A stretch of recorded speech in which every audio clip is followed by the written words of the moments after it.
There was a time when marriage was a sacred union, a covenant not just between two individuals but between two souls, aligning for a shared journey. It wasn't about status or financial merging or a picture-perfect social media life. It was about remembrance. So what happened? Why is it that in this modern age, where we have more freedom to choose our partners than ever before, marriages are falling apart faster than they're forming? What changed? Let's begin at the root. In ancient civilizations, from Egypt to Sumeria to the Vedic lands, marriage was not about ownership or contracts. It was a ritual of sacred alignment. It was believed that certain unions were divinely orchestrated, echoing soul agreements made long before this earthly incarnation. Marriage was a merging of light, of lineage, of spiritual responsibility. Even in tribal cultures, union served more than a personal purpose. It supported the community, harmonized energies, and was often guided by elders or spiritual seers. But as time went on, something shifted. Marriage slowly transformed from a soul-based alliance into a social structure, shaped by patriarchy, land ownership, and political alliances. By the time we entered the industrial age, love and marriage had become increasingly transactional.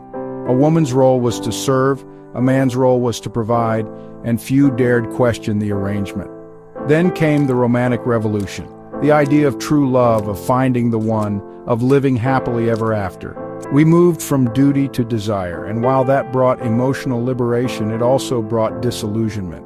Because we began to believe that love alone, passion alone, could sustain a union.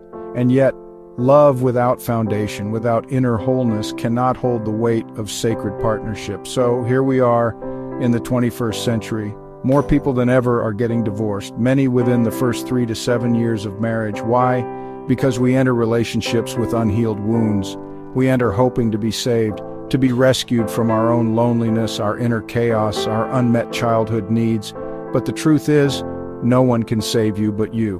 When two unhealed people come together, they amplify each other's wounds, not their strengths.